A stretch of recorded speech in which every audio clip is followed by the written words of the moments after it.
Et donc, dès que j'arrive à l'aéroport, je donne mon passeport, je donne son passeport. Et là, je vois qu'il y a un truc de bizarre. Franchement, t'as vu comme t'expliquais quand t'es jeune et que tu fais des conneries, tu t'attends à aller en prison. En tout cas, si tu vas, c'est que tu l'as cherché, quoi. Tu t'es fait attraper. Le but, c'est de pas se faire attraper. Mais bon, quand tu fais des conneries, il y a le risque de la prison. Moi, à mes yeux, t'as vu, j'étais rangé des voitures, je suis tranquille, je suis dans l'artistique, je suis un père de famille.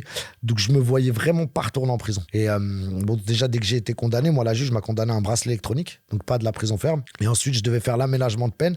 Donc, plusieurs fois, j'ai demandé mon aménagement de peine et j'avais les mails de mon avocat, tu sais, qui le prouvaient et tout. Et à chaque fois, on me disait, non, attendez, comment ça s'appelle la condamnation n'est pas encore tombée, elle n'est pas encore enregistrée. Donc, 2-3 fois, j'ai demandé, moi, à aménager ma peine. On m'a pas répondu. Et un beau jour, on m'a mis un mandat d'arrêt. Donc, ma femme venait d'accoucher de mes jumeaux. Ils avaient à peu près, ça avait même pas un mois encore. Et donc, je partais en tournée. Donc, avant de partir en tournée, j'ai dit quand même, je vais aller avec mon fils le plus grand, qu'il aille un petit peu en vacances. Au moins, on profite un petit peu. Après, vu que je savais qu'il allait rentrer et qu'il allait pas avoir forcément un gros été. Ma femme qui venait d'accoucher, qui était fatiguée, avec les enfants en bas âge.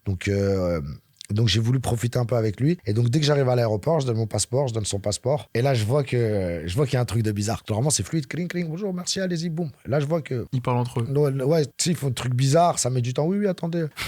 Attendez, vous allez attendre 2 minutes. Je dis, ah, là, il y a une galère. Et après, ça m'était déjà arrivé à l'époque du Covid. Ça m'était arrivé une fois. Il y avait j'avais une histoire de fiche de recherche pour une histoire de permis de conduire. Ouais, mais c'était aménageable, là même. J'avais demandé l'aménagement. Et donc, quand je suis arrivé, ils m'ont fait le même coup. Mais cette fois-ci, j'avais fait quoi, 24 heures de garde à vue, j'étais sorti et voilà quoi, c'était une condamnation à 6 mois, mais je pouvais payer en jour amende. Donc j'ai pas fui, j'ai payé, d'ailleurs j'avais payé 10 000 euros pour les 6 mois. Donc je me suis dit ça va refaire la même. Bon là ils vont me gâter l'avion, mais demain, une fois que le procureur, ils auront appelé le proc, la juge et tout, ils verront que j'ai été condamné à un bracelet, ils me donneront une date pour exécuter ma peine et voilà, le lendemain je sortirai. Donc là je vois que effectivement ils me disent bon vous avez une fiche et tout, je dis oui je sais, voilà on doit mettre un bracelet et tout, mais j'ai pas encore la date et tout. Ils m'emmènent au commissariat, je me rappelle, je dis à mon fils, il me dit on va plus au Maroc, je dis non papa on va aller demain. Je dis demain et tout, là je dois voir un truc. Boum, un pote à moi il vient, récupère mon fils et le lendemain je vois que je sors pas. Et là ils me disent ouais le procureur il veut te voir, le juge il veut te voir. Je dis waouh ça devient relou. Et à la fin quand j'arrive là-bas,